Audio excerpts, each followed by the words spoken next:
আসসালামু আলাইকুম। সবাই কেমন আছেন? সবাইকে অগ্রিম ঈদের শুভেচ্ছা রইলো।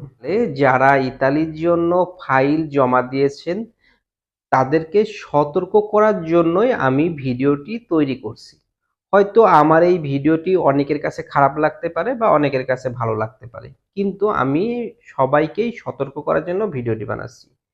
অনেকেরই নুলুস্তা উঠছে, আবার কেউ বলছে না অল্প কিছু নুলুস্তা উঠেছে। এরকম অনেক কথাই শোনা যাচ্ছে। অনেক কাছের ভাই ব্রাদার বা বন্ধু-বান্ধব বা ভাইয়ের বন্ধু এরকম বিভিন্ন লোকের কাছে বিভিন্নভাবে আপনারা ফাইল সাবমিট করার জন্য টাকা জমা দিয়েছেন। হুম, আপনারা যে টাকা জমাটা এখন দিয়েছেন, হয়তো কেউ ১,০০,০০০ দিয়েছে, কেউ ৫০,০০০ দিয়েছে, এরকমভাবে টাকা জমা দিয়েছে আবেদনটা করার জন্য। কারণ আবেদন করার জন্য কিছু টাকা খরচ হয়। এটা না দিলে আসলে কেউ আবেদন করতে চায় না। তো আপনারা দিয়েছেন সবাই, ঠিক আছে এই পর্যন্ত। কিন্তু এখন অনেক দালাল চক্র বলেছে নুলুস্তা উঠে গেছে তোমার। এখন নুলুস্তা নেওয়ার জন্য তোমাকে ২,০০,০০০ টাকা দিতে হবে বা ৪,০০,০০০ টাকা দিতে হবে, এরকমভাবে টাকা আবদার করছে। আপনার যতই কাছের লোক হোক, যতই বন্ধুর ভাই হোক বা বন্ধুর মামা হোক বা বন্ধু হোক, এরকম যতই কাছের লোক হোক, আপনারা একটা কথাই বলবেন, আমাদের অ্যাপার্টমেন্ট না হওয়া পর্যন্ত আপনাদেরকে কোনো টাকা দিব না বা ভিসা না হওয়া পর্যন্ত আর কোনো টাকা দিব না।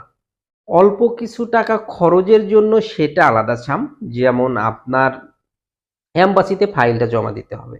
এটা অনেক সময় দালালের ভিতরে নেয় বা অনেক সময় নিজেরও দিতে হয়। এম্বাসির যে ফিটা, হ্যাঁ, এটা আপনি দিতে পারেন। এম্বাসি ফি আপনার ফাইলটা জমা দিতে পারবেন।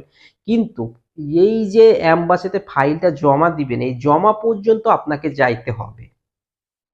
তার আগেই একজন একটি ফেক নুলুস্তা ধরাই দিল, দিয়ে বলল তোমার নুলুস্তা উঠে গেছে, তুমি ২,০০,০০০ টাকা দাও আমাকে বা ৩,০০,০০০ টাকা দাও, এরকম বিভিন্ন ধরনের কথা বলবে। আপনারা খুবই সতর্ক থাকবেন।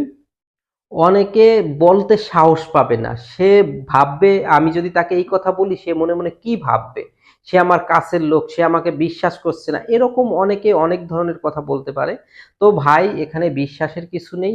আপনাদের ভিসা হলে টাকা দেবেন, না হলে নাই, সোজাসুজি কথা, সে যত কাছের লোক হোক। ২৩-২৪-এ নুরুস্তা কিনে অনেক মানুষ ধরা খেয়েছে, আপনারা দেখছেন কত ভুক্তভোগী হয়ে আসছে বাংলাদেশে। তো এই জন্য নতুন করে আপনারা আর ভুক্তভোগী হতে যাবেন না। কারণ অনেক দালাল চক্র তারা টাকাটা একটু তাড়াতাড়ি নেওয়ার জন্য তাদের নুলুস্তা এখনই উঠে গেছে। অনেক অনেক ইউটিউব চ্যানেলে দেখি দালাল চক্ররা বলছে আমার হাতে এতগুলা নুলুস্তা চলে আসছে, আমার হাতে এই এতগুলা নুলুস্তা চলে আসছে, আরো আসবে। এরকম বিভিন্নভাবে প্রতারণার শিকার হচ্ছে অনেক মানুষ এই সব দালালদের মাধ্যমে পড়ে। এই জন্য ভাই খবরদার, কেউ কখনো ভিসা হওয়ার আগে, অ্যাপার্টমেন্ট না পাওয়ার আগে এখন টাকা লেনদেনে যাবেন না। সোজাসুজি কথা। সে আপনার যত কাছের লোক হোক, ভয় পাওয়া যাবে না ভাই। ভয় হলেই আপনার একটা অর্থদণ্ড হয়ে যাবে। আপনি কষ্ট করে টাকা গুছাবেন, গুছিয়ে আপনি আপন লোকের কাছে দেবেন। আর আপন লোক আপনার সেই টাকাগুলা নিয়ে বছরের পর বছর ঘুরাবে।